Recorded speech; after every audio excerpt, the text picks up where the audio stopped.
जी का बहुत आभारी हूँ, जिन्होंने मुझे इस सम्मेलन में आमंत्रित किया और मेरे एक बहुत प्रिय विषय पर बात करने का, संवाद करने का आपसे मौका दिया।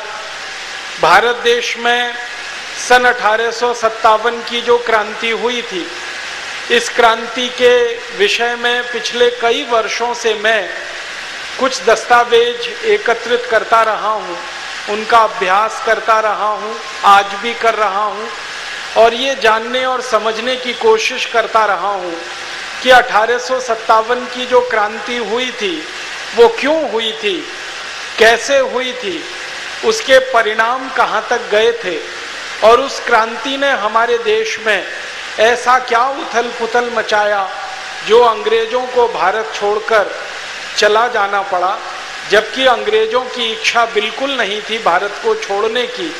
और दुनिया के 71 से ज़्यादा देशों में जिन अंग्रेजों का साम्राज्य चलता था, जिन देशों के साम्राज्य के बारे में कहा जाता था कि अंग्रेजों का साम्राज्य का सूरज कभी डूबता नहीं है, एक देश में सूरज डूबता है तो दूसरे देश में उग जाता है, ऐसे अंग्रेज जिन्होंने बहुत गहराई से जड़ें जमाई थी हमारे देश में, आखिर 1857 की क्रांति के बाद क्यों इस देश से जाने के लिए मजबूर हो गए। ये सब कुछ गंभीर प्रश्न हैं जिनको मैं आपके साथ मिलकर आज के इस व्याख्यान के माध्यम से समझने की कोशिश करूंगा।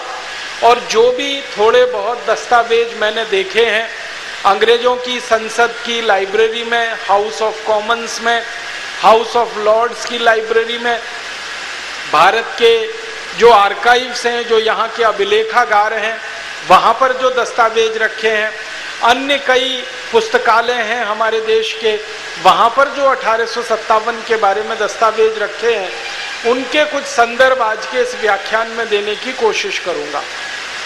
हमारे देश में 1857 का जो स्वाधीनता संग्राम हुआ, ये सबसे अनोखा और सबसे प्रबल था। और इसकी शुरुआत कहाँ से हुई, तो सारे भारत के इतिहासकार और अंग्रेजी इतिहासकार भी इस बात को अब मानते हैं कि इस 1857 के स्वाधीनता संग्राम की शुरुआत 29 मार्च 1857 को हुई। 29 मार्च 1857 को हमारे भारत देश में बंगाल का जो सबसे बड़ा नगर है कलकत्ता, आज जिसको हम कोलकाता कहते हैं, उसके पास में बैरकपुर नाम की एक छावनी हुआ करती थी अंग्रेजों की, जहां पर अंग्रेजों की सेना रहा करती थी।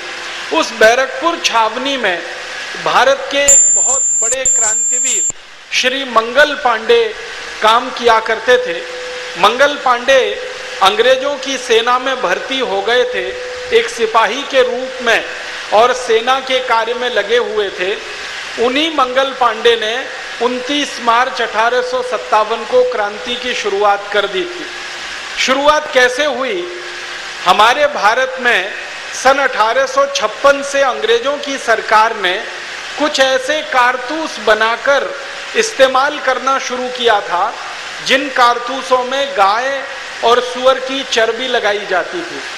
हमारे भारत देश में अंग्रेजों की सेना जो कारतूस इस्तेमाल किया करती थी, उन कारतूसों में गाय और सूअर की चर्बी का तेल निकालकर लगाया जाता था और भारत के सैनिक जो अंग्रेजी सेना में नौकरी किया करते थे, उनको वो कारतूस मुंह से खोलने के लिए मजबूर होना पड़ता था।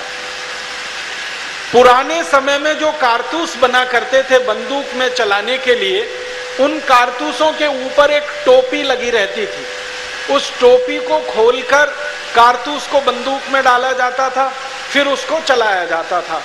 वो जो टोपी लगाई जाती थी कारतूस की, उस टोपी को आसानी से लगाया जा सके और आसानी से निकाला जा सके, उसके लिए चिकनाई की जरूरत पड़ती थी, तेल की जरूरत पड़ती थी।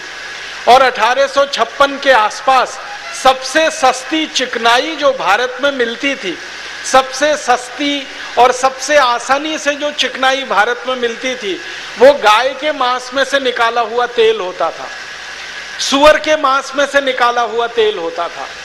1 किलो चिकनाई गाय के मांस में से निकाली हुई 4 आने में मिल जाया करती थी। 4 आने किलो, 4 आना आप समझते हैं 16 आने का 1 रुपया हुआ करता था, उस 16 आने के रुपए का 4 आना हिस्सा। तो 4 आने में 1 किलो चिकनाई मिल जाती थी, गाय के मांस में से निकाली गई, और लगभग 4 आने में ही मिल जाती थी सूअर के मांस में से निकाली हुई। अंग्रेजों की सरकार इन चिकनाइयों का इस्तेमाल कारतूस की टोपी को लगाने में, और वो टोपी मुंह से खोली जाए तो आसानी से निकल जाए, इसके लिए प्रयोग किया करती थी। अंग्रेजों ने जब ये कारतूस इस्तेमाल करना शुरू किया तो भारत के जो सैनिक अंग्रेजों की सेना में नौकरी किया करते थे, उनको इस बात पर बहुत आपत्ति हुई, और कई सैनिकों ने अपना विरोध दर्ज कराया अंग्रेजी शासकों के सामने, अंग्रेजी सेना के बड़े अधिकारियों के सामने।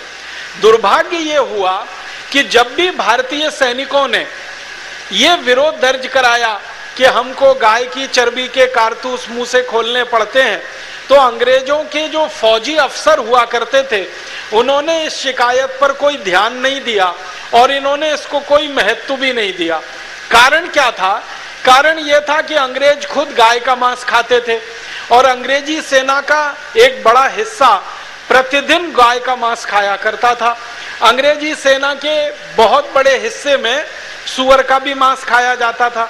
आप जानते हैं, अंग्रेज आए थे यूरोप के इलाके से, और यूरोप के इलाके में गाय का मांस खाना सामान्य बात है, सूअर का मांस खाना और भी सामान्य बात है। 2 ही तरह के मांस पूरे यूरोप और अमेरिका में खाए जाते हैं। एक मांस को बीफ कहते हैं अंग्रेजी में, बीफ माने गाय का मांस, और एक मांस को पोर्क कहते हैं, पोर्क माने सूअर का मांस। तो बीफ और पोर्क खाने वाले अंग्रेज थे, गाय का भी मांस खाते थे, सूअर का भी मांस खाते थे। उनके लिए ये कोई महत्व की बात नहीं थी कि गाय का मांस और सूअर का मांस किसी कारतूस में लगा दिया जाए और उस कारतूस को मुंह से खोलना पड़े। उनके लिए तो ये सामान्य बात थी, क्योंकि वो खाया करते थे। लेकिन भारत के जो सैनिक थे, भारत के जो नागरिक थे और अंग्रेजी सेना में काम करते थे, उनके लिए ये बहुत आपत्तिजनक था। जो हिंदू थे और भारतीय थे, उनके लिए ये आपत्तिजनक था कि गाय का मांस कारतूस पे लगाया जा रहा है, और जो मुसलमान थे और भारतीय थे, उनके लिए ये आपत्तिजनक था कि सूअर का मांस लगाया जा रहा है। इसलिए भारत के सैनिकों ने ये सवाल उठाना शुरू किया सन 1856 से, लेकिन अंग्रेजों के किसी भी अधिकारी ने इस पर ध्यान नहीं दिया। जिन भारतीय सैनिकों ने आपत्ति उठाई थी इन कारतूसों के सवाल पर, उनमें से एक भारतीय सैनिक थे अमर शहीद मंगल पांडे, जिनका नाम हम बड़े आदर से और सम्मान से लेते हैं। उन्होंने 29 मार्च सन 1857 को भरी परेड के मैदान में अंग्रेज अधिकारी से सीधे एक सवाल पूछा। परेड हो रही थी बैरकपुर की छावनी में, सवेरे का समय था, करीब 9 बजे के आसपास का। सारे भारतीय सैनिक लाइन से खड़े हुए थे परेड के लिए। उसी समय एक अंग्रेज अधिकारी आया, उसका नाम था मेजर ह्यूसन। उस ह्यूसन नाम के अंग्रेज अधिकारी को अमर शहीद मंगल पांडे ने सीधे एक प्रश्न किया कि क्या हमको अंग्रेज सरकार की तरफ से जो कारतूस दिए जा रहे हैं उसमें गाय की चर्बी लगी हुई है? तो मेजर ह्यूसन ने प्रश्न का उत्तर नहीं दिया, ना उसने हां कहा और ना उसने ना कहा। अमर शहीद मंगल पांडे ने फिर अपना सवाल दोहराया कि क्या हमें जो कारतूस दिए जा रहे हैं उसमें गाय और सूअर की चर्बी लगाई गई है? मेजर ह्यूसन ने फिर भी कोई उत्तर नहीं दिया, ना हाँ कहा ना ना कहा। बस इतने से में गुस्सा आया अमर शहीद मंगल पांडे को। उनके पास अपनी सर्विस राइफल थी, बंदूक थी, उसमें 2 गोलियां भरी हुई थी। उन्होंने वो बंदूक सीधे मेजर ह्यूसन के ऊपर चलाई। मेजर ह्यूसन को गोली लगी, लगने के बाद वो जमीन पे गिरा, थोड़ी देर तड़पा और मर गया। उसके बाद क्या हुआ, उसका एक दूसरा सहयोगी था, उसका नाम था लेफ्टिनेंट वॉग। वॉग नाम का जो अंग्रेज अधिकारी था, वो मंगल पांडे को पकड़ने के लिए घोड़े पर चढ़कर दौड़ा। मंगल पांडे ने दूसरी गोली चलाई और वो दूसरी गोली लेफ्टिनेंट वॉग के घोड़े में जाकर लगी और घोड़ा जमीन पर धराशायी हुआ और वॉग घोड़े से गिरकर जमीन पर उठने की कोशिश कर रहा था। इसी बीच में मंगल पांडे ने क्या किया, उनकी जो राइफल थी उसमें एक संगीन लगी हुई थी, वो संगीन को लेके दौड़े और बाघ के छाती में उन्होंने सीधे वो संगीन उतार दी और उसके बाद खून का फव्वारा छूटा और वॉग 4 से 5 मिनट में तड़पकर वहीं मर गया। बहुत सारे भारतीय सैनिक ये दृश्य देख रहे थे और उनके मन में भी कुछ न कुछ करने का गुस्सा और जज्बा पल रहा था। उसी समय मंगल पांडे ने सभी क्रांतिकारी भारतीय सैनिकों को ललकारते हुए कहा कि इन अंग्रेजों ने हमारा धर्म भ्रष्ट किया है, इन अंग्रेजों ने हमारा देश हमसे छीन लिया है, इन अंग्रेजों ने हमारी आजादी हमसे छीन ली है, इन अंग्रेजों ने हमारी स्वतंत्रता का हरण किया है, इन अंग्रेजों ने हमारी संस्कृति का नाश किया है, इन अंग्रेजों ने भारत की लूट की है। इस तरह का एक लंबा सा भाषण लगभग 15 से 20 मिनट का अमर शहीद मंगल पांडे ने दिया। भारतीय सैनिकों में थोड़ा सा क्रोध पैदा हुआ, लेकिन उसी समय अंग्रेजों के एक बड़े अधिकारी को इसकी जानकारी हो गई कि मेजर जनरल ह्यूसन और उसके बाद लेफ्टिनेंट वॉग ये दोनों मारे जा चुके हैं और अमर शहीद मंगल पांडे ने गोली चलाई है।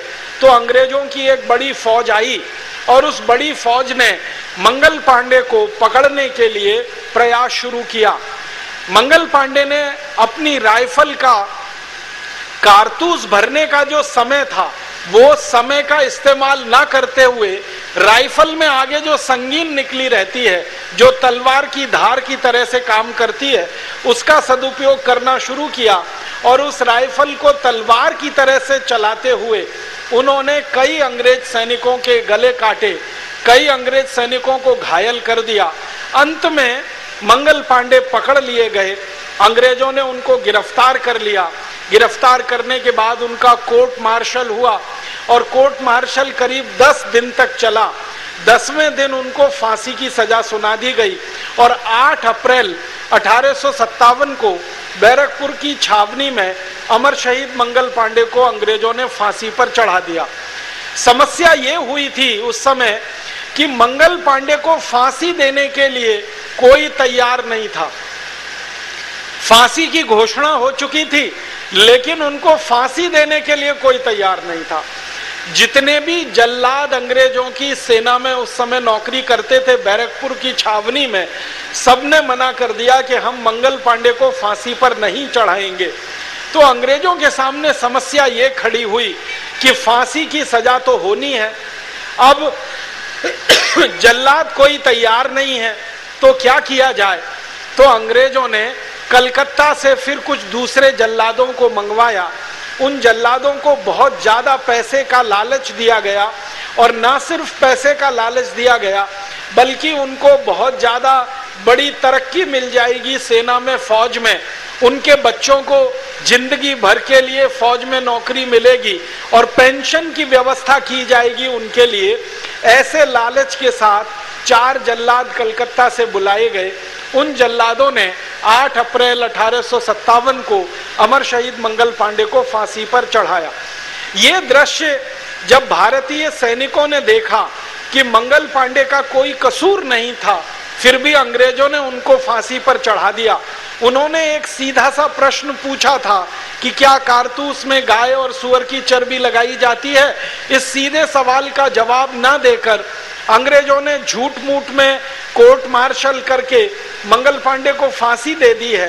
तो भारत के सैनिक जो उस छावनी में रहते थे उनमें बहुत गुस्सा और विद्रोह पैदा हो गया और बहुत अच्छा एक काम उन सैनिकों ने मिलकर कर लिया।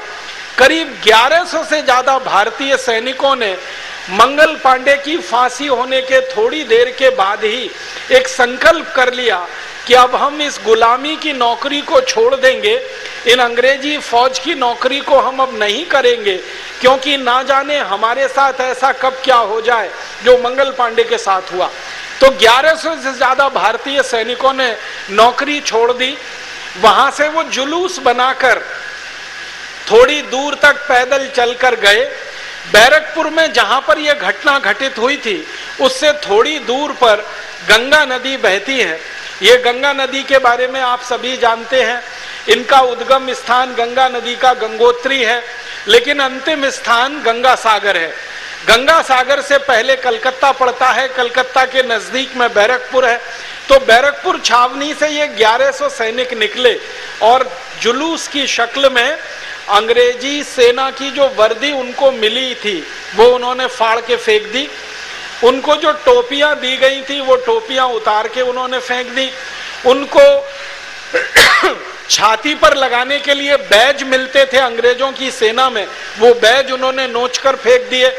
अपनी साधारण भारतीय पोशाकों में वो तैयार होकर गंगा नदी के किनारे गए और सभी ने गंगा जल अपनी अंजुली में भरा और अंजुली में गंगा जल भर के उन्होंने एक संकल्प किया कि जिन अंग्रेजों ने भारत की गाय को काटा है, जिन अंग्रेजों ने भारत में हिंदू मुसलमानों के बीच में वैमनस्य बढ़ाया है, जिन अंग्रेजों ने आजादी को भारत का समाप्त कर दिया है, सभ्यता संस्कृति का नाश किया है, इन अंग्रेजों को अब हम भारत में रहने नहीं देंगे और इन अंग्रेजों को भारत से भगाकर ही दम लेंगे। बस यहीं से क्रांति की शुरुआत हो गई। ये जो 1100 सैनिक थे, इन्होंने 4-4, 5-5 सैनिकों के समूह बनाए और पूरे देश में इन्होंने उत्तर दक्षिण पूरब पश्चिम फैल जाने का फैसला किया और ये समूह पूरे देश में फैल गए। इन समूहों में जो सैनिक थे, इन सैनिकों का भविष्य जो है कोई बहुत निश्चित नहीं था, लेकिन देशभक्ति का ज्वार उनमें इतना तीव्र था कि उन्होंने अपने भविष्य की परवाह न करते हुए, अपने परिवार और बीवी बच्चों की परवाह न करते हुए गांव-गांव जाना शुरू किया और अंग्रेजों के खिलाफ जो कुछ उन्होंने फौज में देखा था वो गांव में जाकर सुनाना शुरू किया। अंग्रेज कैसे गाय काटते हैं और गाय का मांस किस तरह से खाया जाता है, अंग्रेज कैसे सूअर काटते हैं और सूअरों का मांस किस तरह से खाते हैं, फिर किस तरह से भारतीय सैनिकों का अपमान करते हैं, भारतीय धर्म और संस्कृति का कैसे मजाक उड़ाते हैं, भारत के लोगों की जो मान्यताएं हैं उन पर कैसे फिक्रे कसते हैं, ये सब बातें इन सैनिक समूहों ने गांव-गांव जाकर कहना जब शुरू किया तो धीरे धीरे गांव में ऐसा माहौल बनने लगा, शहरों में ऐसा माहौल बनने लगा कि अंग्रेजों के खिलाफ कोई बड़ी बगावत हो जाए। एक तरफ ये सैनिक थे जो सेना की नौकरी छोड़कर अंग्रेजों के खिलाफ गांव-गांव घूम रहे थे, दूसरी तरफ हमारे इस देश के एक महान तपस्वी संत परम पूजनीय महर्षि दयानंद थे, जिन्होंने भारत के साधारण से लोगों के बीच में जाकर अंग्रेजों के खिलाफ एक बड़ा माहौल बनाना उस समय शुरू किया हुआ था। ये जो सैनिक थे जो सेना छोड़कर भारत में आजादी की लड़ाई के लिए लग गए थे, ये पूर्वी भारत और दक्षिण भारत में ज्यादा घूम रहे थे। परम पूजनीय महर्षि दयानंद और उनके जो सहयोगी थे वो उत्तर भारत में काफी बड़े पैमाने पर प्रचार प्रसार में लगे हुए थे। उनके बहुत सारे साधु संत सन्यासी फकीर इस पूरे उत्तर भारत में गांव-गांव घूमकर अंग्रेजों के खिलाफ माहौल बनाने में और अंग्रेजों के खिलाफ कोई संगठन खड़ा करने में लगे हुए थे। दोनों का संगम हो गया।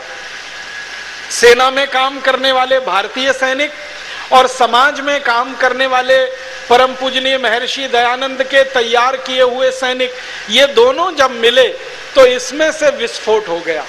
और ये विस्फोट हुआ इसी मेरठ की पवित्र भूमि पर जहां हम बैठे हैं। जब उत्तर भारत के महर्षि दयानंद सरस्वती के सहयोगी और उनके शिक्षित और दीक्षित शिष्यों ने और दक्षिण भारत पूर्वी भारत से आए हुए इन सैनिकों ने एक दूसरे के संवादों से, एक दूसरे की बातों से मन में जब बड़े संकल्प कर लिए तो उस संकल्प का पहला प्रादुर्भाव इस मेरठ की भूमि पर हुआ 10 मई 1857 को। हुआ क्या था, मेरठ में एक घटना घटित हुई थी। आप जानते हैं बैरकपुर जैसे बड़ी छावनी थी, वैसे ही मेरठ भी अंग्रेजों की सबसे बड़ी छावनी थी उत्तर भारत में। उत्तर भारत में अंग्रेजों की दो ही सबसे बड़ी छावनियां हुआ करती थी, एक तो अंबाला जिसको आज अंबाला कैंट कहा जाता है और दूसरा था ये मेरठ। ये मेरठ कैंट का पूरा इलाका अंग्रेजों की छावनी का इलाका था। इस अंग्रेजी छावनी में 6 मई 1857 को बहुत सारे भारतीय सैनिकों ने अंग्रेजी अधिकारियों को कारतूस इस्तेमाल करने से मना कर दिया था। 6 मई 1857 को यहाँ मेरठ कैंट में परेड हो रही थी। उस परेड में भारतीय सैनिक जो अंग्रेजों की फौज में नौकरी करते थे, उनको ये कारतूस दिए गए इस्तेमाल करने के लिए और आदेश मिला कि इन कारतूसों को चलाओ, तो भारतीय सैनिकों ने वो कारतूस चलाने से मना कर दिया। 6 मई 1857 को ये कारतूस चलाने से जब सैनिकों ने मना किया तो अंग्रेज अधिकारियों के कान खड़े हो गए और उनको ये समझ में आने लगा कि बैरकपुर में जो घटना घटित हुई है, अमर शहीद मंगल पांडे की बगावत और क्रांति के रूप में, वो शायद मेरठ में भी घटित हो सकती है। वैसा ही कुछ मेरठ में भी हो सकता है। तो अंग्रेज अधिकारियों ने ये फैसला कर लिया कि मेरठ में जो क्रांतिकारी भारतीय सैनिक अंग्रेजों की फौज में हैं, इन सबको फौज से निकाल दिया जाएगा और इनको हथकड़ियां पहनाकर जेल में डाला जाएगा और इनके ऊपर कम से कम 10 साल की सजा का प्रावधान किया जाएगा और इनको जितनी भी बेइज्जती हो सकती है वो बेइज्जती इनकी की जाएगी। 6 मई 1857 को अंग्रेजों ने ये तय कर लिया और 9 मई 1857 को सवेरे करीब 9 साढ़े 9 बजे मेरठ कैंट में 90 से ज्यादा भारतीय सैनिकों को फौज में से निकालने का आदेश सुना दिया गया, क्योंकि वो 90 सैनिक थे जिन्होंने ये कारतूस इस्तेमाल करने से मना कर दिया था। फिर उसके बाद अंग्रेजी अधिकारियों ने ये घोषणा कर दी कि इन सभी सैनिकों को हथकड़ियां पहना दी जाएं, इनके कपड़े उतारे जाएं, इनकी टोपियां उतारी जाएं, इनके बैज छीन लिए जाएं और इनको हाथ को पीछे बांधकर इनकी नंगे शरीर से परेड निकाली जाए।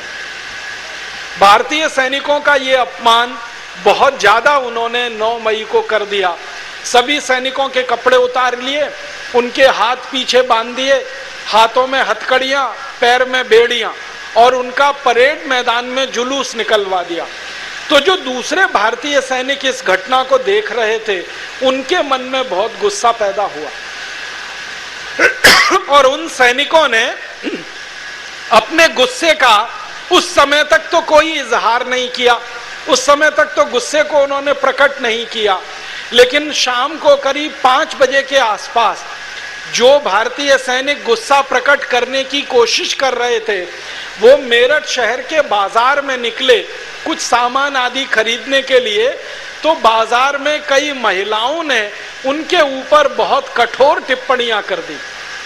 कई माताओं ने, बहनों ने उनको ये कहा कि तुम्हारे जो सहयोगी रहे, तुम्हारे जो भाई रहे, अंग्रेजों ने ऐसे 90 से ज्यादा भारतीय सैनिकों का जो अपमान किया है, उनकी वर्दियां उतारी हैं, उनको शरीर नंगा करके उनकी परेड निकाली है, उनको जो है हथकड़ी और बेड़ियां डालकर उनके साथ जो दुर्व्यवहार किया है, तुम कैसे भारतवासी हो, अपने भाइयों के इस अपमान पर चुपचाप बैठे हो। तो सैनिकों का गुस्सा भड़क गया। वो लौटकर वापस आए बाजार से। आपात एक मीटिंग उन्होंने बुलाई और उस मीटिंग में ये तय कर लिया कि कल सवेरे 10 बजे, 10 मई को सवेरे 10 बजे, ये घटना है 9 मई की, उन्होंने संकल्प किया कि अगले दिन सवेरे 10 बजे हम कुछ ऐसा बड़ा काम करेंगे जिससे अंग्रेज भी कांपेंगे और अंग्रेजों की सरकार के कान खड़े हो जाएंगे। अगले दिन सवेरे 10 मई को संयोग से रविवार का दिन था और रविवार के दिन आप सभी जानते हैं अंग्रेजों की सरकार के जो अंग्रेजी सैनिक थे वो चर्च जाया करते थे और चर्च जाना उनके लिए बहुत जरूरी बना दिया गया था। हमारे देश में एक अंग्रेज अधिकारी हुआ करता था, उसका नाम था वेलेजली। उसने 1798 में ईस्ट इंडिया कंपनी की नौकरी करने वाले हर अंग्रेज सैनिक के लिए यह कानून बना दिया था कि रविवार के दिन उन्हें चर्च जाना बहुत जरूरी है। अगर वो चर्च नहीं जाएंगे तो उनको प्रमोशन नहीं मिलेगा, उनकी तनख्वाह में कटौती की जा सकती है, उनकी सुविधाएं घटाई जा सकती हैं। तो सभी अंग्रेज तनख्वाह के लालच में, प्रमोशन के लालच में या थोड़ा डर कर चर्च जाया करते थे हर रविवार को। और ये वेलेजली नाम का ही अंग्रेज अधिकारी था जिसने रविवार की छुट्टी कराई थी पूरे भारत देश में, जो दुर्भाग्य से आजादी के 63 साल के बाद आज भी चल रही है। रविवार का दिन छुट्टी का दिन होगा क्योंकि उस दिन चर्च जाना है, और ये छुट्टी पहले की गई थी अंग्रेज अधिकारियों के लिए, बाद में ये छुट्टी कर दी गई भारतीय सैनिकों के लिए, और भारतीय सैनिकों के साथ भारतीय नागरिकों के लिए जो अंग्रेजी ईस्ट इंडिया कंपनी में काम किया करते थे। तो 10 मई को रविवार था। सारे अंग्रेज सैनिक रविवार के दिन यहाँ मेरठ के चर्च में गए हुए थे। वो चर्च की बिल्डिंग अभी भी टूटी फूटी यहाँ आप देख सकते हैं, जो कैंट एरिया में है। इधर भारतीय सैनिकों ने संकल्प कर लिया था कि अभी अंग्रेजों को सबक सिखा देना है।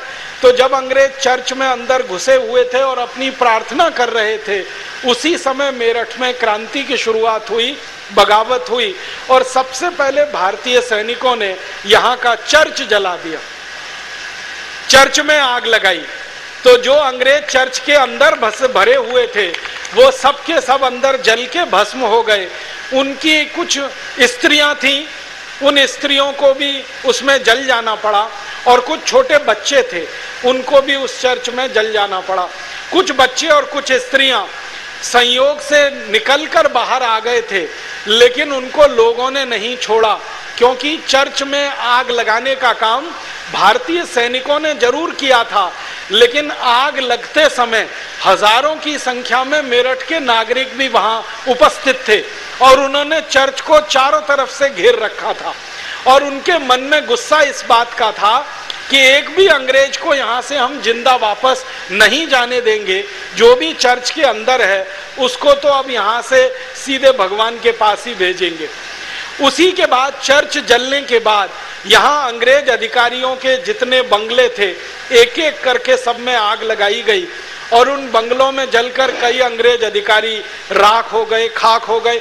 उसके बाद भारतीय सैनिकों ने मेरठ नगर के नागरिकों के साथ मिलकर पूरे शहर में एक एक मोहल्ले में ये ढूंढना शुरू किया कि कहाँ अंग्रेज छुपे हुए हैं, क्योंकि उनको ये जानकारी मिली कि काफी अंग्रेज अपने घरों से भागकर किसी दूसरे के घर में छुप गए हैं, गलियों में चले गए हैं, और भारतीय सैनिक उनको ढूंढते रहे।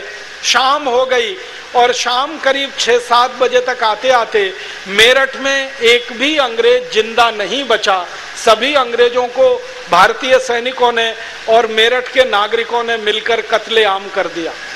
आपको ये जानकर बहुत आश्चर्य लगेगा, बहुत हैरानी होगी कि सैनिकों के पास तो बंदूकें थीं, सैनिकों के पास तो संगीनें थीं, तलवारें थीं, उनसे वो अंग्रेजी सैनिकों के सामने लड़ाई लड़ रहे थे। लेकिन मेरठ के जो नागरिक थे उनके हाथ में क्या था?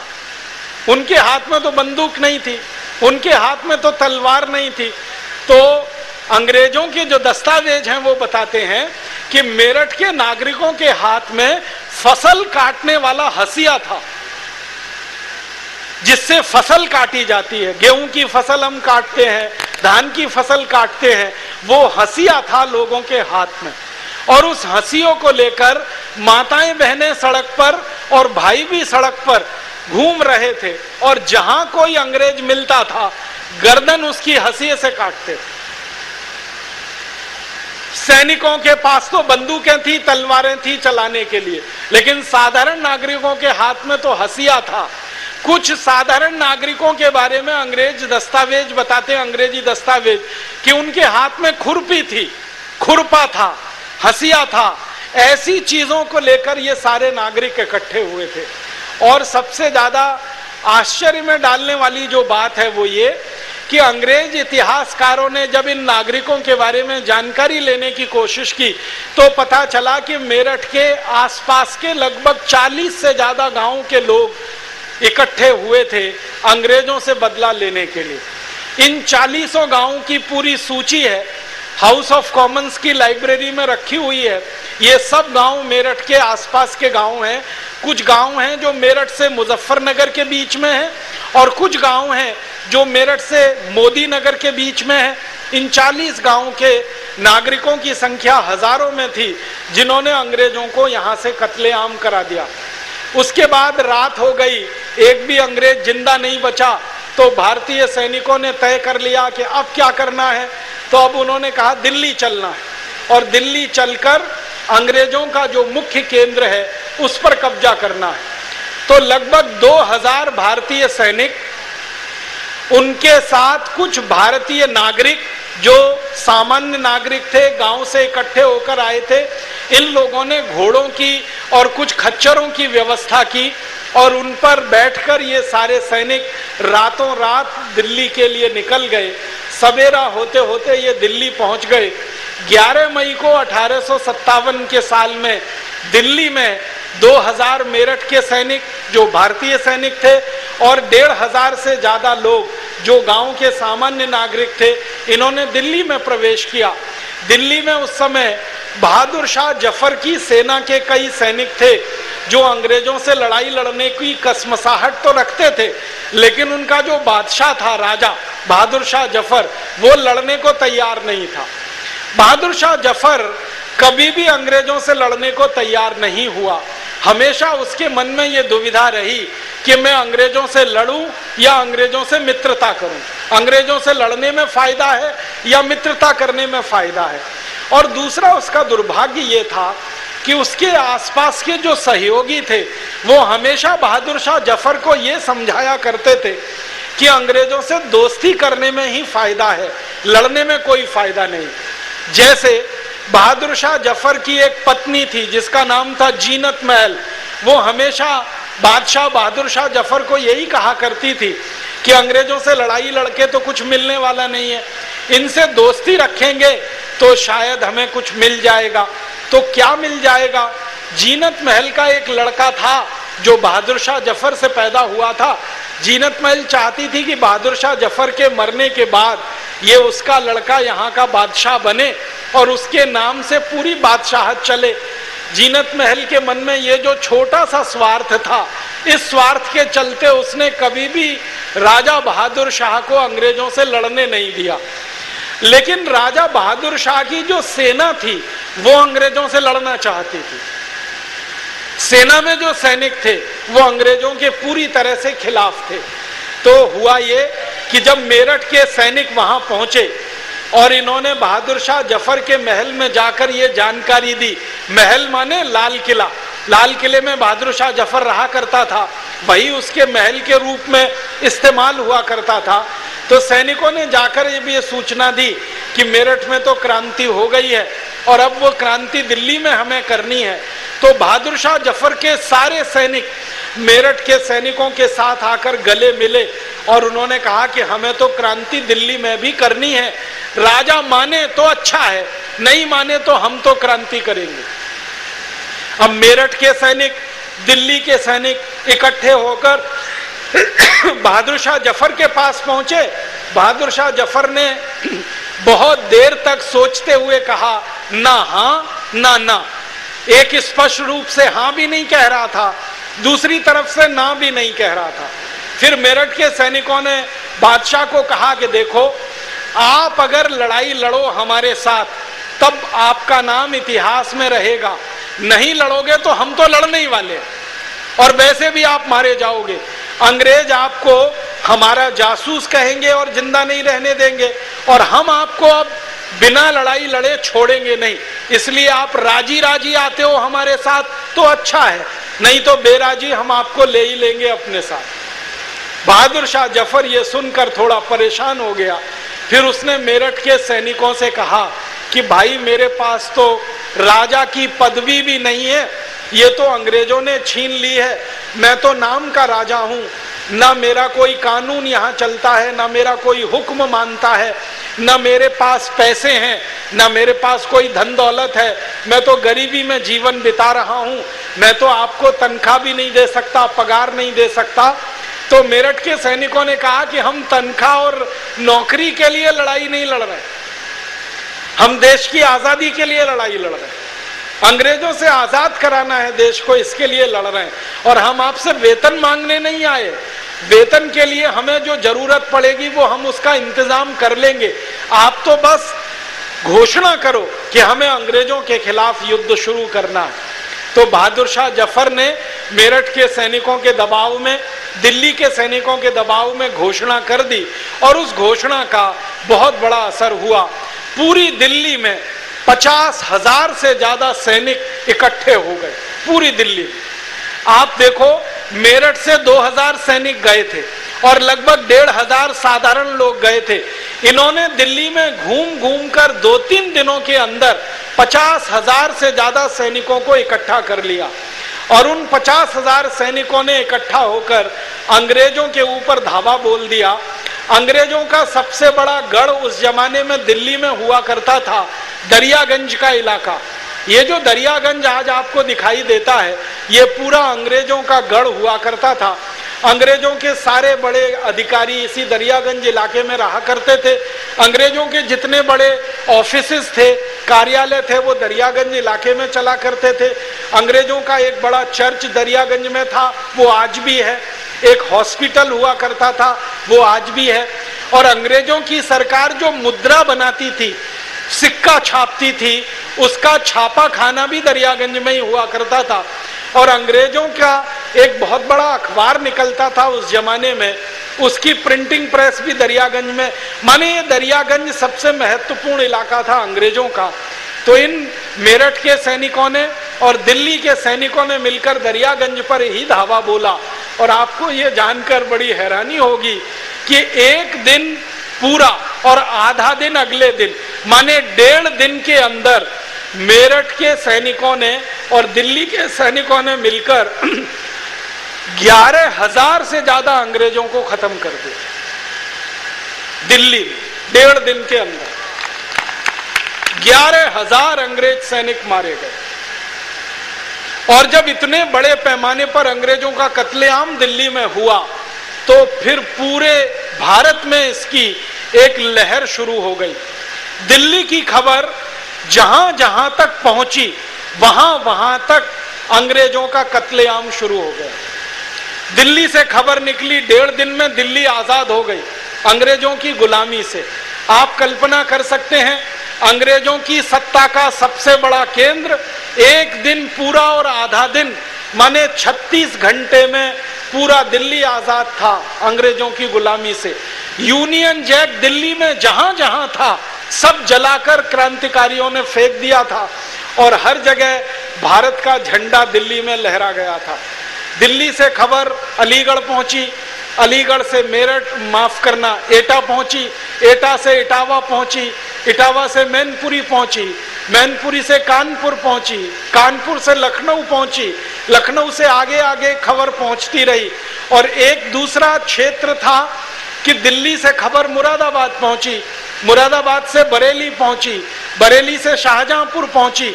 तो एक अलीगढ़ की दिशा में और एक बरेली की दिशा में, दोनों तरफ जगह जगह अंग्रेजों के खिलाफ भारत के नागरिकों ने, सैनिकों ने जो मोर्चाबंदी की है और उसका जो वर्णन है वो अद्भुत है। आप ये सुनकर जरूर गौरव महसूस करेंगे कि भारत के क्रांतिवीरों ने और साधारण नागरिकों ने 15 दिन के अंदर 51,316 अंग्रेज सैनिकों को मौत के घाट में सुला दिया 15 दिन के अंदर। और 51,316 ये अंग्रेज जो मारे गए ना, इनकी कब्र सब भारत में है।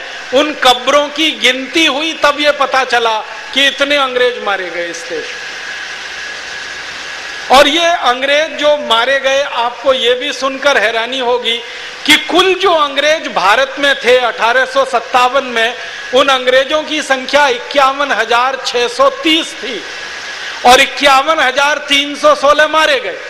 माने लगभग 300 अंग्रेज जिंदा बचे। और जो जिंदा बचे, उनकी जो डायरियां उन्होंने लिखी हैं, जो अंग्रेज जिंदा बच गए 1857 की क्रांति में, वो पढ़ें तो हंसी आती है। अंग्रेजों ने लिखा कि हम इसलिए जिंदा बच गए कि हमने अपने शरीर पर कोयले की राख मल ली थी और हम काले दिखने लगे थे, इसलिए भारतवासियों ने हमको छोड़ दिया और ये समझकर छोड़ दिया कि ये तो अपने ही व्यक्ति हैं, क्योंकि शरीर पर कालिख पोती हुई थी। कई अंग्रेजों ने अपनी डायरियों में लिखा है कि हम इसलिए जिंदा बच गए कि हमने फकीरों का वेश धारण कर लिया। और हमारे देश में कहा जाता है फकीरों को मारना नहीं, तो वो इसलिए जिंदा हो गए कि बच गए कि फकीरों का वेश धारण किया। कुछ अंग्रेजों ने अपनी डायरियों में लिखा है कि वो इसलिए जिंदा बच गए कि उन्होंने साधु संत का चोला ओढ़ लिया। और कई अंग्रेज, कम से कम 250 से ज्यादा अंग्रेजों ने अपनी डायरी में इस बात को स्वीकार किया है कि उनके पास जो भी कपड़े थे उस कपड़े को सबसे पहले उन्होंने नारंगी रंग में रंगा, क्योंकि ये नारंगी रंग भारत में श्रद्धा का, सम्मान का प्रतीक है। और अंग्रेजों को लगा कि जिंदा बचने के लिए इस नारंगी की शरण में ही जाना पड़ेगा, भगवा ही लेना पड़ेगा। तो अंग्रेजों ने अपने कपड़े भगवा रंग में रंग लिए और उन कपड़ों को उन्होंने पहन लिया और भारतीय लोगों ने उनको छोड़ दिया, उनके ऊपर दया दिखाई। लेकिन जो अंग्रेज छूट गए वही हमारे लिए खतरनाक साबित हो गए। ये छूटे हुए अंग्रेज, ये बचे हुए अंग्रेज किसी तरह से भारत से इंग्लैंड वापस चले गए और लंदन वापस जाने के बाद इन्होंने जो कहानी सुनाई तो ब्रिटिश पार्लियामेंट परेशान हो गई। और ब्रिटिश पार्लियामेंट में ये तय किया गया कि भारत जैसा देश अगर हमारे हाथ से निकल गया तब तो सारी दुनिया के देश हमारे हाथ से निकल जाएंगे। ब्रिटिश पार्लियामेंट में सबसे महत्वपूर्ण जो बहस हुई भारत के बारे में वो 1857 1 सितंबर के दिन हुई। 1 सितंबर 1857 को ब्रिटिश पार्लियामेंट के हाउस ऑफ कॉमन्स और हाउस ऑफ लॉर्ड्स दोनों की संयुक्त बैठक हुई। लोकसभा और राज्यसभा की संयुक्त बैठक हुई। इस संयुक्त बैठक में सबसे बड़ा प्रश्न था कि भारत आजाद हुआ तो क्या होगा, भारत हमारे हाथों से निकल गया तो क्या होगा।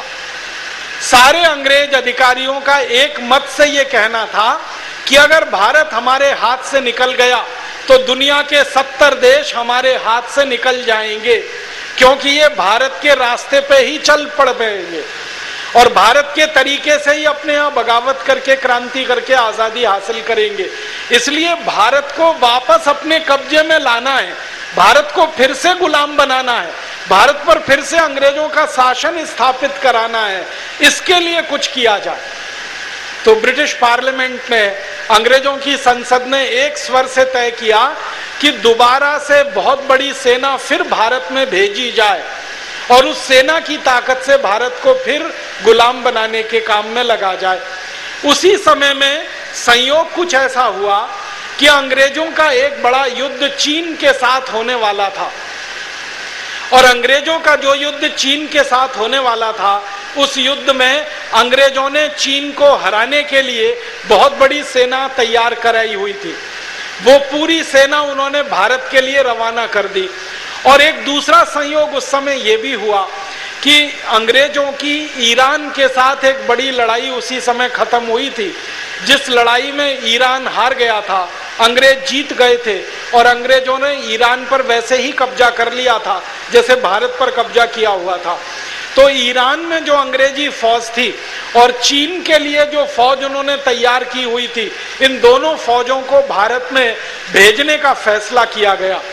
लेकिन जब संसद में ये बात आई कि भारत में ये अंग्रेजी फौज अगर जाएगी तो इसकी कुल संख्या कितनी हो सकती है, तो ईरान से आने वाली अंग्रेज फौज और चीन के खिलाफ लड़ने वाली अंग्रेज फौज दोनों की संख्या जोड़ी गई तो कुल मिलाकर 64,000 के आसपास वो संख्या निकल रही थी।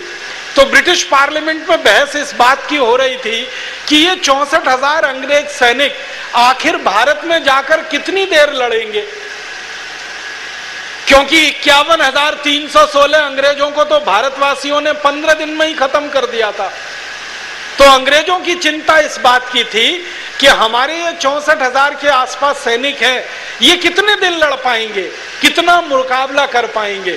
तो एक अंग्रेज अधिकारी हुआ करता था उस समय ब्रिटिश पार्लियामेंट में, वो मेंबर ऑफ पार्लियामेंट था, उसका नाम था विलियम विल्बरफोर्स।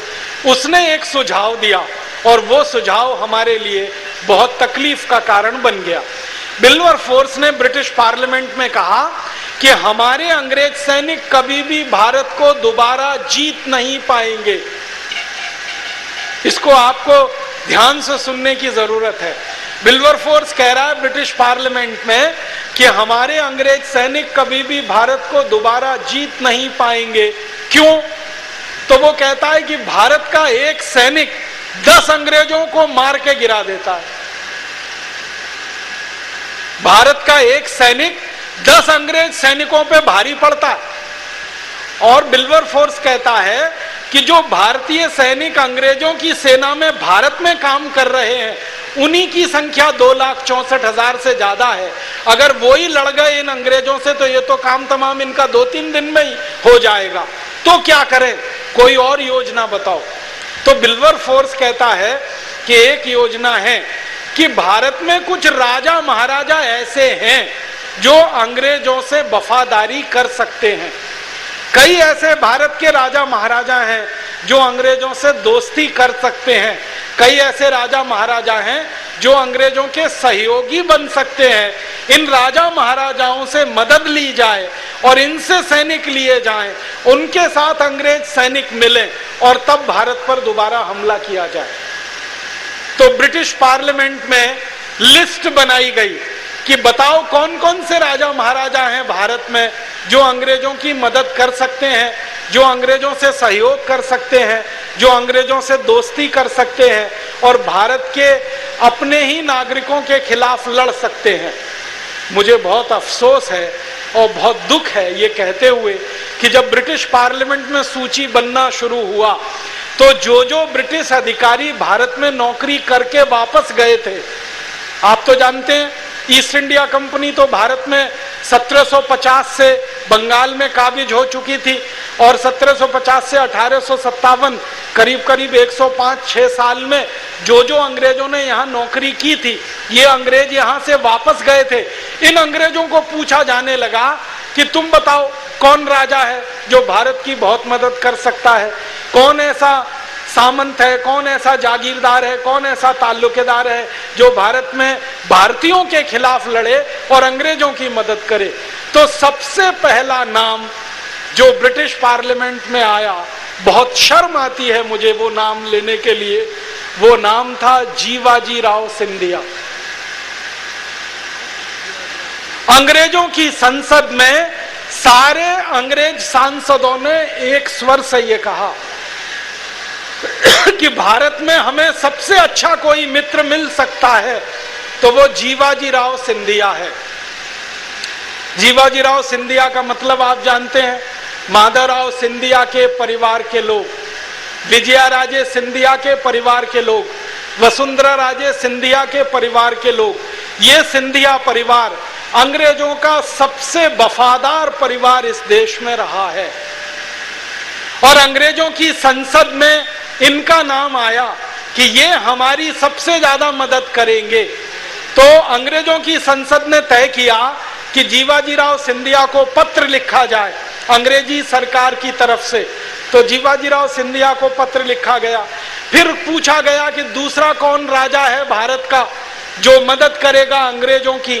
तो दूसरा नाम आया, वो बहुत शर्मनाक है। वो नाम भी पटियाला के जो महाराजा हुआ करते थे, कैप्टन अमरिंदर सिंह का नाम आप सभी जानते हैं, जो पंजाब में बहुत लंबे समय तक मुख्यमंत्री रहे।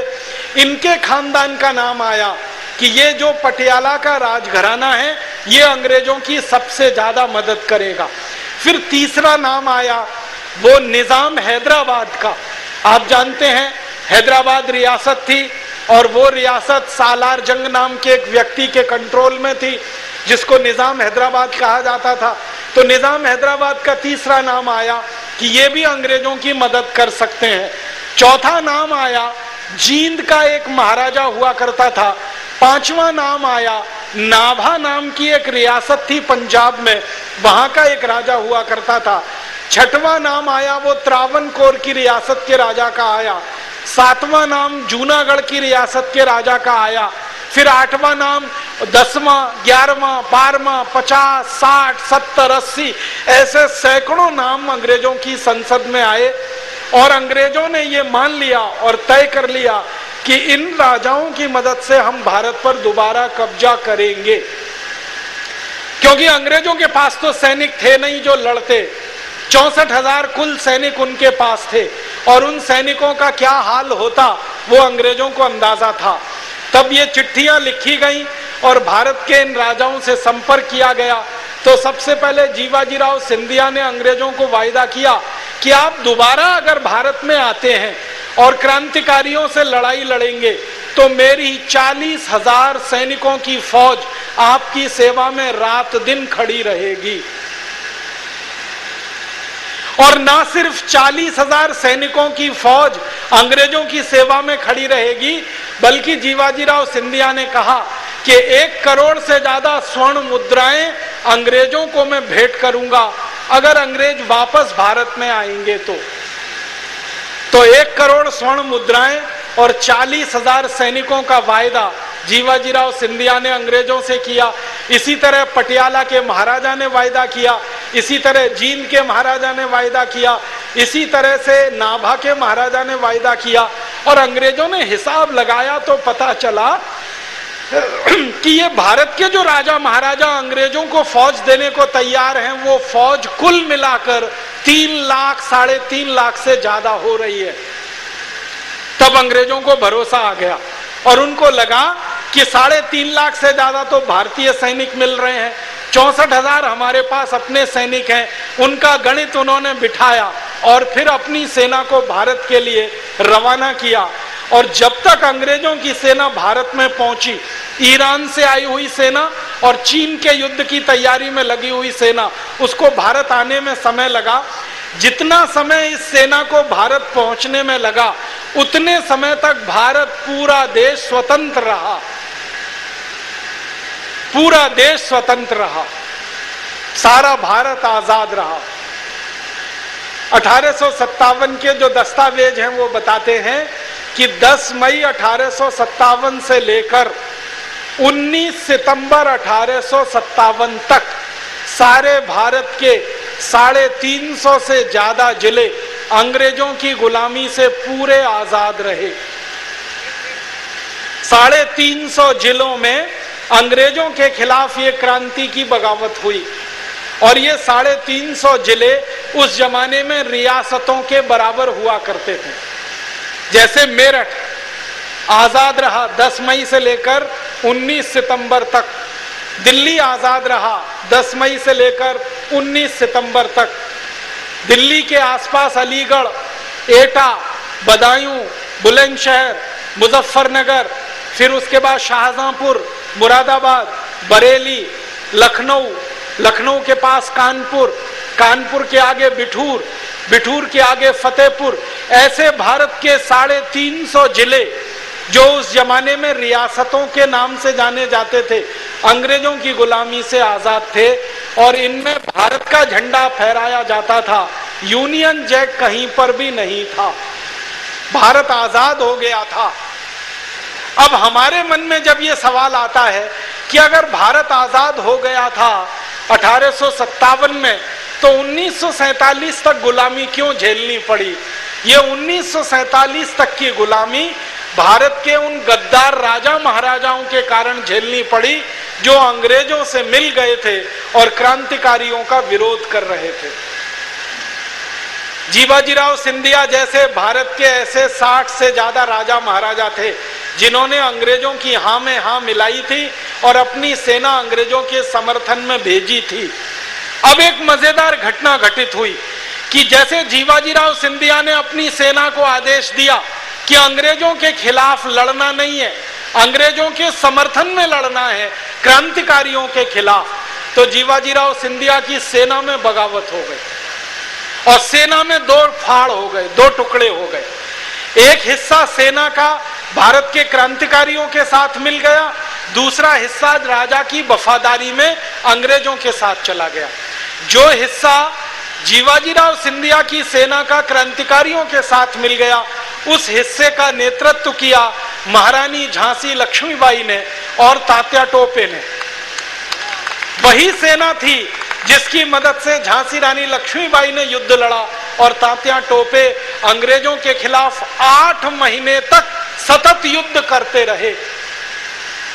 भारत के क्रांतिकारियों में सबसे ज्यादा लंबे समय तक अंग्रेजों से लड़ाई जिन्होंने लड़ी है उनका नाम है तात्या टोपे। 8 महीने तक लगातार अंग्रेजों से लड़ाई लड़ी उन्होंने। और उनके सैनिक कौन थे? वही सैनिक थे जो जीवाजीराव सिंधिया के आदेश पर अंग्रेजों के साथ नहीं मिले, क्रांतिकारियों के साथ मिल गए। उन्हीं सैनिकों की मदद से झांसी रानी लक्ष्मीबाई ने अंग्रेजों को बार बार युद्ध में परास्त किया और बार बार अंग्रेजों ने मुंह की खाई। और आपको मालूम है, एक समय तो ऐसा आया कि झांसी की रानी लक्ष्मीबाई ने जीवाजीराव सिंधिया को ग्वालियर, सिर्फ ग्वालियर पर चला बल्कि ग्वालियर के आसपास के बहुत बड़े इलाके में, जिसको गुना, शिवपुरी, अशोकनगर, ये पूरा इलाका महारानी झांसी लक्ष्मीबाई के कंट्रोल में था। अंग्रेजों की गुलामी से ये पूरा इलाका आजाद था। अगर आप आज बुंदेलखंड के नक्शे को देखना चाहें, जिसको हम बुंदेलखंड कहते हैं आज, ये पूरा बुंदेलखंड झांसी रानी लक्ष्मीबाई के राज्य के रियासत में आ गया था अंग्रेजों से आजाद होने के बाद। ये बहुत जबरदस्त संग्राम झांसी की रानी का अंग्रेजों के साथ हुआ था। आप तो सभी जानते हैं, झांसी रानी लक्ष्मीबाई ने अंग्रेजों के हर युद्ध में अंग्रेजों को पराजित किया था, एक युद्ध को छोड़कर। अंग्रेजों ने जब जब झांसी पर हमला किया, कभी भी अंग्रेज झांसी को जीत नहीं पाए। एक आखिरी युद्ध अंग्रेजों ने 1858 में जो लड़ा था, उसी में उनकी विजय हुई थी। 1857 में तो एक भी युद्ध में वो जीत नहीं पाए थे। इधर नाना साहब पेशवा, जो कानपुर के पास बिठूर में रहा करते थे, उन्होंने बहुत बड़ा संगठन खड़ा कर रखा था अंग्रेजों के खिलाफ लड़ने का। और नाना साहब पेशवा के जो सहयोगी और दूत थे, उन्होंने पूरे अवध प्रांत में क्रांति की मशाल जलाई हुई थी। तात्या टोपे, नाना साहब पेशवा, झांसी की रानी लक्ष्मीबाई और इनके सहयोगियों की पूरी जो सूची है, इस सूची में 2-3 बातें जो मैं आपको बताना चाहता हूं, जो हमारी आंखों के सामने अभी तक नहीं आ पाई हैं, वो ये कि एक क्रांतिकारी परिषद बनाई गई थी। उस क्रांतिकारी परिषद के अध्यक्ष थे नाना साहब पेशवा, उसके उपाध्यक्ष थे तात्या टोपे और उसकी महासचिव थी झांसी की रानी लक्ष्मीबाई। ये तीनों क्रांतिवीर अध्यक्ष, उपाध्यक्ष और महासचिव की भूमिका में थे। और उस क्रांतिकारी परिषद के कार्यकर्ताओं की संख्या सारे देश में लाखों में थी। अंग्रेज इतिहासकारों ने इस संख्या का अनुमान लगाया है। एग्जैक्ट तो वो नहीं कहते, लेकिन वो कहते हैं कि अनुमान के हिसाब से इस क्रांतिकारी परिषद में सारे देश के लगभग 4.5 करोड़ लोग जुड़े हुए थे। पूरे देश के 4.5 करोड़ लोग जुड़े हुए थे। अब आप इसका अंदाजा ऐसे लगाइए, एक अंग्रेज इतिहासकार हुआ, उसका नाम है चार्ल्स बॉल। एक दूसरा अंग्रेज इतिहासकार हुआ, उसका नाम है ट्रेवेलियन। और एक तीसरा अंग्रेज इतिहासकार हुआ जॉन केई। इन तीनों ने असेसमेंट किया है, इन तीनों ने अनुमान लगाया कि 1857 में भारत में जो क्रांति हुई उसमें कितने लोग शामिल थे। तो इन तीनों का अनुमान लगभग 4.5 करोड़ के आसपास का है कि 4.5 करोड़ भारतवासी अंग्रेजों के खिलाफ इस 1857 की लड़ाई में थे। इनमें से 7,32,780 क्रांतिकारी थे जो लीडरशिप में थे, जो नेतृत्व में थे, और बाकी जो भारतवासी थे वो सब उनके सहयोगी की भूमिका में थे। तो 7,32,780 जो थे, उनमें से एक थे नाना साहब पेशवा, उनमें से एक थे तात्या टोपे, उनमें से एक थी महारानी झांसी लक्ष्मीबाई, उनमें से एक थी महारानी अवंतीबाई, उनमें से एक थी गजमाला, रानी गजमाला। ऐसे 7,32,780 क्रांतिकारी थे। इनमें कुछ हिंदू थे और कुछ मुसलमान भी थे। मुसलमान जो लीडरशिप में बड़े लोग थे इस देश में, उनमें से एक थे मौलवी लियाकत अली, एक दूसरे थे मौलवी अजीमुल्ला। ये अजीमुल्ला जो व्यक्ति थे, ये तात्या टोपे के सबसे खास व्यक्ति बताए जाते हैं। तात्या टोपे उनको अपना राइट हैंड कहा करते थे, दाहिना हाथ कहा करते थे, और अजीमुल्लाह को नाना साहब पेशवा भी अपना दाहिना हाथ मानते थे। तो नाना साहब पेशवा और तात्या टोपे के साथ कंधे से कंधा मिलकर लड़ने वाले अजीमुल्लाह, ऐसे लियाकत अली, ये दो बड़े मुस्लिम भाई थे। और इसके अलावा हजारों की संख्या में मस्जिदों में अजान पढ़ने वाले साधारण से लेकर असाधारण लोग भी थे। कुछ इनमें महिलाएं भी थी, कुछ इनमें पुरुष भी थे। इस 1857 की क्रांति के बारे में 3-4 विशेष बातें मुझे आपके सामने लानी है। वो ये कि हिंदू और मुसलमान दोनों साथ में लड़ रहे थे, स्त्री और पुरुष दोनों लगभग बराबर की संख्या में लड़ रहे थे। अगर 4.5 करोड़ भारतवासी अंग्रेजों से लड़ रहे थे तो इनमें 2 करोड़ से ज्यादा महिलाएं थीं पूरे भारत में। और 350 स्थानों पर जो लड़ाई हुई है अंग्रेजों से, उन लड़ाइयों का जो वर्णन अंग्रेजों के दस्तावेजों में है, उस वर्णन को पढ़ने के बाद मैं अभिभूत हो गया ये जानकर कि भाइयों के साथ बहनें कंधे से कंधा मिलाकर लड़ रही थी। और लड़ाई कैसे चलती थी? जैसे भाई बंदूक चलाते थे तो बहनें बंदूकों में कारतूस भरने का काम किया करती थी। भाई गोला चलाते थे तोप से तो बहनें तोप को खींचकर ले जाने के काम में लगा करती थी। उस जमाने में तोपें जो होती थी वो बैलगाड़ी पे रख के ले जाई जाती थी, और बैलगाड़ी में 2 बैल और उसके साथ एक बहन होती थी जो तोप को ले जाने के काम में बहुत मदद किया करती थी। तो तोप का गोला चलाने का काम कोई भाई कर रहा है तो तोप को स्थान तक ले जाने का काम कोई बहन कर रही है। और इससे भी ज्यादा अद्भुत बात है ये जो पता चलती है कि गोला चलाने का काम कोई भाई कर रहा है, लेकिन गोले में बारूद भरने का काम कोई बहन कर रही है। कानपुर की एक बहन थी जिसका अंग्रेजों ने बहुत वर्णन किया है, उसका नाम था अजीजन बाई। अजीजन बाई का जो चरित्र है, इतिहास है, वो पता करने से मालूम हुआ कि वो पेशे से वैश्या थी और अपना शरीर बेचती थी। अंग्रेजों के कोठों पर जाकर नाचती थी, अंग्रेजों के सैनिकों के शरीर की हवस को मिटाने के काम में भी कई बार उसने अपना योगदान दिया। अजीजन बाई को अंग्रेजों ने किसी गांव से उठा लिया था। वो किसी मध्य प्रदेश में मंडला के पास किसी गांव की रहने वाली महिला थी। अंग्रेजों ने उसको अपहरण कर लिया था और कई दिनों तक उसके साथ बलात्कार किया था, और उसके बलात्कार के बाद उसको कोठे पे ले जाकर बेच दिया था। अजीजन बाई ने कोठा छोड़कर क्रांतिकारियों का सहयोग देना शुरू किया था, और अजीजन बाई ने 400 से ज्यादा कानपुर की वैश्याओं का एक समूह बनाया था, दल बनाया था। उस दल का मुख्य काम था गोलों में बारूद भरना और बारूद भरे हुए गोलों को क्रांतिकारियों तक पहुंचाना, कारतूसों को इकट्ठा करना और कारतूसों को क्रांतिकारियों तक पहुंचाना।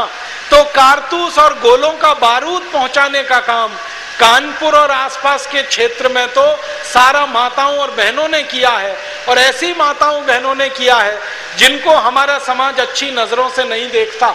एक बार तात्या टोपे ने अजीजन बाई को एक सीधे से सवाल किया था कि तुम्हारा काम तो वैश्यावृत्ति का है, तुम ये क्रांतिकारियों के साथ क्यों लग गई हो? तो उसने कहा कि मैं वैश्या होने से पहले भारत की नागरिक हूं, और एक ऐसी नागरिक हूं कि जिसके शरीर में भारत का खून बहता है, इसलिए मुझे मेरा फर्ज करने से कोई नहीं रोक सकता। मैं भले वैश्यावृत्ति का काम करती रही, लेकिन मेरा फर्ज है कि मैं देश के लिए अपनी जान न्योछावर करूं। और अंग्रेज अधिकारी जिनके सामने अजीजन बाई ने युद्ध लड़ा है, वो अंग्रेज अधिकारी अपनी डायरियों में ये लिखकर छोड़ गए हैं कि भारत के सैनिकों में सच्ची मर्द अगर कोई थी तो वो अजीजन बाई थी और झांसी की रानी लक्ष्मीबाई थी। अंग्रेज जो सैनिकों ने युद्ध लड़े हैं भारत में, जैसे एक अंग्रेज अधिकारी था ह्यूरोज ने अपनी पर्सनल डायरी में लिखा है कि मैंने भारत की सेना में 2 महिला मर्दों को पाया, एक महिला मर्द झांसी की रानी लक्ष्मीबाई और दूसरी महिला मर्द अजीजन बाई। और वो कहता है कि दोनों में जमीन आसमान का अंतर है। झांसी की रानी लक्ष्मीबाई तो एक राजघराने की कुलवधू, लेकिन अजीजन बाई तो वैश्यावृत्ति के काम में लगी हुई एक साधारण महिला, लेकिन वीरता में दोनों किसी से कम नहीं है, साहस में दोनों किसी से कम नहीं है। और अजीजन बाई ने यह सिद्ध किया है कि भारत का खून भारतीय पहले है, बाद में वो सब कुछ है। तो इस पूरी लड़ाई में महिलाओं का बहुत बड़ा योगदान है। आपको सुनकर बहुत अच्छा लगेगा कि आर्य समाज के महर्षि स्वामी दयानंद की शिक्षा जो महिलाओं के लिए दी गई, जो समाज के लोगों के बीच में आई, उस शिक्षा का पूरा असर इस 1857 की लड़ाई में दिखाई देता है।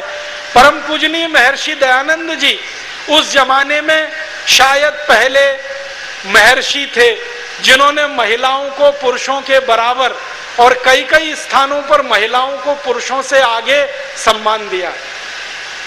आप सभी जानते हैं महिला शिक्षा के लिए जितना उन्होंने इस देश में काम किया, महिलाओं के सम्मान को बढ़ाने के लिए जितना उन्होंने काम किया, वो अद्भुत है। एक जगह परम पूजनीय महर्षि दयानंद और महारानी झांसी लक्ष्मीबाई का संवाद हुआ है और इस संवाद लेकिन 19 सितंबर के बाद भारत के कुछ जीवाजीराव सिंधिया, पटियाला घराने और जींद और नाभा घराने के गद्दार राजाओं के अंग्रेजों के साथ मिल जाने के कारण फिर अंग्रेजों ने भारत पर हमला किया। और दोबारा जब अंग्रेजों ने भारत पर हमला किया तो भारत के गांव-गांव में उन्होंने कत्लेआम मचा दिया। एक अंग्रेज अधिकारी जिसका नाम था जनरल नील, उसकी डायरी का एक वाक्य सुनाता हूं। जनरल नील कहता है कि दोबारा से जब हमने भारत पर हमला किया तो हमने किसी बुजुर्ग को नहीं छोड़ा, किसी बच्चे को नहीं छोड़ा, किसी स्त्री को नहीं छोड़ा, किसी पुरुष को नहीं छोड़ा। जो भी भारतवासी हमारे सामने आया हमने उसको खत्म कर दिया। और कैसे कैसे खत्म किया, तो जनरल नील खुद अपनी डायरी में लिख रहा है कि हम गोली मार के लोगों को खत्म करते थे, हम लोगों को जिंदा जला के मार डालते थे, हम लोगों को घोड़ों और हाथी पर बिठा के उनके गले में रस्सी का फंदा लगाया करते थे और हाथी घोड़ों को किसी पेड़ के नीचे ले जाकर खड़ा किया करते थे और रस्सी का फंदा पेड़ के ऊपर से खींच लिया करते थे और हाथी और घोड़े को नीचे से भगा दिया करते थे और लोग लटक कर मर जाया करते थे। नील कहता है कि हजारों हजारों गांव हमने नर विहीन कर दिए, नर विहीन, हजारों हजारों गांव। वो कहता है कि बिठूर में हमने जब हमला किया, बिठूर माने नाना साहब पेशवा का घर, तो कहता है बिठूर में हमने जब हमला किया तो बिठूर की आबादी लगभग 24,000 की थी। उस आबादी में 3 महीने के बच्चे से लेकर 94 साल तक के बुजुर्ग हमने किसी को नहीं छोड़ा। बच्चों को हमने फुटबॉल की तरह से उछाला और गोलियों से उनको बींध दिया। बुजुर्गों को हमने झोपड़ियों में जिंदा जला दिया, घरों में जिंदा जला दिया। और जो स्त्रियां हमको मिली, उन स्त्रियों के साथ हमने जो किया वो सुन नहीं सकते हम, लेकिन मैं आपको सुनाना जरूर चाहूंगा। नील अपनी डायरी में लिख रहा है कि हमें जहां भी कोई गांव में स्त्री मिलती थी भारतीय, उसके शरीर को हम नंगा करते थे, उसके कपड़े उतारते थे, उसको पूरे गांव में नंगा घुमाते थे, फिर उस स्त्री को इतना तड़पाते थे, इतना परेशान करते थे कि वो चीखती थी और हम आनंद से हंसते थे। और वो कहता है कि पता नहीं कितनी स्त्रियों के इस तनों के अग्रभाग को हम लोहे के चिमटे से दबाते थे और तब तक दबाते थे जब तक कि उसमें से खून निकलना ना शुरू हो जाए। फिर उन स्त्रियों के साथ हम बलात्कार करते थे और बलात्कार करने के बाद फिर उनको हम मारा करते थे। नील कहता है कि भारत के हजारों गांव में हमने ये किया और हजारों गांव को नर विहीन कर दिया, स्त्री विहीन कर दिया, पुरुष विहीन कर दिया। और ये सब हुआ 19 सितंबर 1857 के बाद, जब अंग्रेजों ने दोबारा से भारत पर हमला किया और भारत के राजाओं ने अंग्रेजों को इस काम में मदद की। और उसके बाद ये हमले बढ़ते गए, राजाओं की सेना अंग्रेजों के साथ मिलती गई, क्रांतिकारियों की संख्या धीरे धीरे घटती गई और एक समय आया कि 1858 1 नवंबर तक फिर से अंग्रेजों का शासन भारत पर स्थापित हो गया। 1858 1 नवंबर को अंग्रेजों का शासन जब स्थापित हुआ तो महारानी विक्टोरिया की तरफ से एक ऐलान किया गया, उस ऐलान को भारत में भेजा गया। उस ऐलान के अनुसार उन्होंने कहा कि अब भारत में कंपनी शासन नहीं चलेगा, अब भारत में अंग्रेजों की संसद का शासन चलेगा। 1857 के पहले ईस्ट इंडिया कंपनी का शासन था और 1858 के बाद सीधे अंग्रेजों का शासन आ गया। और उसके बाद जो ऐलान किया गया वो ये कि अब भारत में जो भी कुछ किया जाएगा वो कानून बनाकर किया जाएगा और जो भी कानून बनेंगे वो अंग्रेजों की संसद में बनेंगे और अंग्रेजों की संसद से बने हुए कानून भारत राज्य में लागू किए जाएंगे। उन कानूनों को बनाने का काम अंग्रेज करेंगे और उन कानूनों को लागू करने का काम अंग्रेजों की फौज भारत में करेगी। और उसके बाद अंग्रेजों ने इस देश में कानून बनाने शुरू किए। सबसे पहला कानून बनाया इंडियन पुलिस एक्ट, पुलिस बना दी उन्होंने। दूसरा कानून बनाया इंडियन सिविल सर्विसेज एक्ट। तीसरा कानून बनाया इस देश में उन्होंने इंडियन इनकम टैक्स एक्ट। चौथा कानून बनाया इंडियन फॉरेस्ट एक्ट। ऐसे 34,735 कानून अंग्रेजों ने बनाए 1857 की लड़ाई के बाद। और इन कानूनों का एकमात्र उद्देश्य था कि भारत में ऐसी व्यवस्था लागू करो जो दोबारा कभी अंग्रेजों के खिलाफ बगावत ना हो, दोबारा कभी अंग्रेजों के खिलाफ भारत में युद्ध ना हो, तो दोबारा भारत में अंग्रेज कभी बगावत ना सहन करें, दोबारा भारतवासी अंग्रेजों के खिलाफ बगावत ना करें। इसके लिए कानूनों की व्यवस्था अंग्रेजों ने बनाई और वो कानून इस देश में लगाए। मुझे बहुत दुख और दुर्भाग्य से आपको एक बात कहनी है, वो ये कि जो कानून 1857 की क्रांति के बाद भारत को हमेशा गुलाम बनाए रखने के लिए बनाए गए, वो कानून अब आजादी के 63 साल के बाद भी इस देश में चल रहे हैं और उन कानूनों में रत्ती भर भी कोई फेरबदल नहीं हुआ है। बड़े दुख के साथ कहना पड़ता है 1860 का बनाया हुआ पुलिस कानून आज भी चल रहा है, 1860 का बनाया हुआ इनकम टैक्स का कानून आज भी चल रहा है, 1872 का बनाया हुआ फॉरेस्ट कानून आज भी चल रहा है। ऐसे 34,735 कानून चल रहे हैं। अब हम सब भारतवासियों को क्या करना चाहिए? मेरा एक विनम्र सुझाव है जो देकर मैं मेरा व्याख्यान खत्म करूंगा, और वो विनम्र सुझाव ये है कि जिन अंग्रेजों ने 1857 की क्रांति के बाद 34,735 कानून लगाकर भारत पर लागू किए और वो कानून आजादी के 63 साल के बाद भी वैसे के वैसे ही अगर चल रहे हैं, तो हम सब भारतवासियों को अब फिर से दोबारा 1857 जैसी ही कोई क्रांति करनी पड़ेगी, तब जाकर ये अंग्रेजों के बनाए हुए कानून इस देश में से खत्म होंगे। एक 1857 की क्रांति परम पूजनीय महर्षि दयानंद जी की प्रेरणा से शुरू हुई और अब ऐसा लगता है कि दूसरी 1857 की क्रांति आज आर्य समाज के सभी साधु संतों से और भारत के विद्वानों की प्रेरणा से शुरू होगी और दूसरी क्रांति की शुरुआत करने में आज का ये सम्मेलन मील का पत्थर साबित होगा।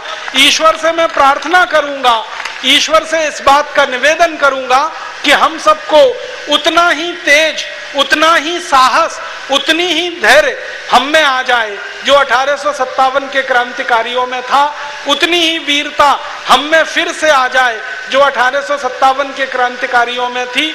उसी वीरता, उसी साहस, उसी तेजस्विता को लेकर हम फिर से खड़े हों और अब अंग्रेजों के खिलाफ नहीं, अंग्रेजों के बनाए गए कानूनों के खिलाफ हमें क्रांति करनी है। अब अंग्रेज तो नहीं है लेकिन उनके बनाए हुए कानून इस देश में है। अब अंग्रेज तो नहीं है लेकिन अंग्रेजियत इस देश में है। अब गोरे अंग्रेज तो चले गए हैं, इन कानूनों की मदद से कुछ काले अंग्रेज इस देश में पैदा हुए हैं जो देश की सत्ता व्यवस्था को वैसे ही भ्रष्ट बना रहे हैं जैसे अंग्रेजों ने बनाया था, देश को वैसे ही नोच कर खा रहे हैं जैसे अंग्रेजों ने कभी नोच के खाया था। तो हम सबको फिर से एक संकल्प लेना है और उस संकल्प लेने की कड़ी में आज का सम्मेलन हमारे लिए प्रस्थान बिंदु बने, इस भावना के साथ मैं आप सबका आभार व्यक्त करता हूं, धन्यवाद देता हूं। आयोजकों को विनम्र प्रणाम करता हूं कि उन्होंने मुझे बुलाया और मेरे भाव व्यक्त करने का मौका दिया, मेरे विचार आपसे शेयर करने का, साझा करने का मुझे मौका मिला। बहुत बहुत आभार, बहुत बहुत धन्यवाद।